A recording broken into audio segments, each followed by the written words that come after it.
ஏகாதசி விரதத்தை விட்டுட்டு என்னோட இப்ப நீ படுக்கைக்கு வரணும் அப்படின்னு சொல்லலாம். உடனே ராஜா சொல்லலாம், சந்தியாவளி மோகினி வாத்யா ஜேயமபி வாசுகம் சத்யம் சத்யம் நாத்யேஜம் புண்ணியமேகாதசி கிரகம் தியாஜேயாமபி பிராணானுராஜ்யம் சர்வம் சுகம் ததா சத்யம் சத்யம் நாத்யேஜேயம் புண்ணியம் ஏகாதசி கிரகம்.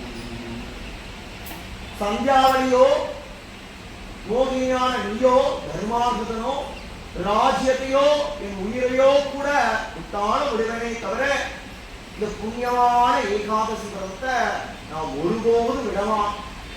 இது சத்தியம் சத்தியம் சத்தியம் நாதத்யேஜயம். சத்தியமா சொல்லற மோகினி சொல்லறா, மகாராஜன் என்னுடைய விருப்பப்படி நடந்து பேர் அப்படின்னு முன்னாடி சத்தியம் பண்ணி கொடுத்திருக்கு. காட்டுல சத்தியம் பண்ணி கொடுத்து ஞாபகம் இருக்கா?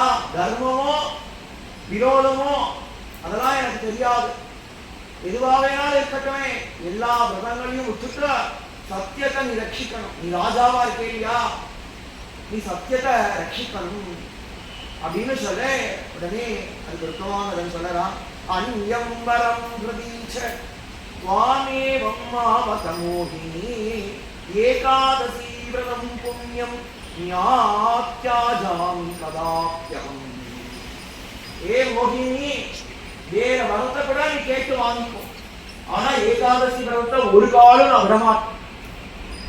ஏன்னா என்னுடைய குருநாதால் சொல்லியிருக்கா, இருக்கிறதுலயே உன்னதமான தர்மம் எந்த விரதத்தினால பகவான் விஷ்ணு திருப்தி அடைவானோ, எந்த விரதத்தினால என்னுடைய புத்துக்கள் எல்லாரும் கரையேறிப்படுவாளோ, இந்த விரதத்தினால என்னுடைய குலதெய்வம் உட்பட எல்லாம் கரையேறிப்படும் அப்படின்னு குருநாதராகிய நாரதர் சொல்லிட்டா.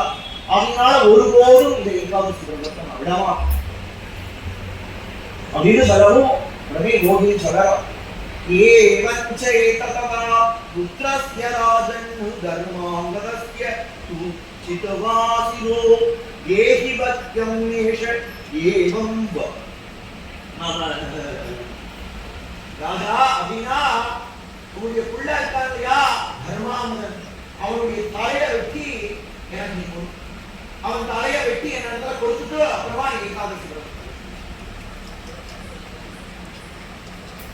அப்படின்னு சொன்னாரோ இல்லையோ, நிருஷ்யம் மே துஷ்டசாரித்ரோ விமுஷ்டமம் நிர்பயம் த்வயா ராட்சஸ்யேவ ஹீனூனம் துவம் ந கரிஷ்யாமி கேவசஹ சந்தியாவல்யாம் ஜேஷ்டவத்யாம் புத்ரே தர்மாங்கதே ச ஈத்ருஸ்யாசுயா சங்காலா யத்வமைமேவம் வதஸ்யாஹோ நாவதிஷ்யாமி மே புத்ரம் நாதக்ஷ்யாமி விரதம் சுபம் யக்ஷாயாமி துஷ்டாம் த்வாமேவ பகிர்யாஹி திஹாதிஹா.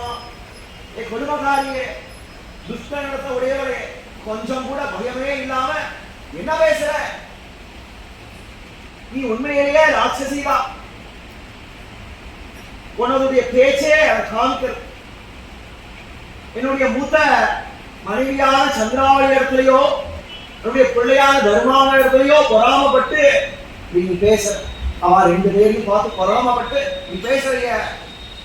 அவனுடைய பிள்ளைய வதம் பண்ண சொல்லவே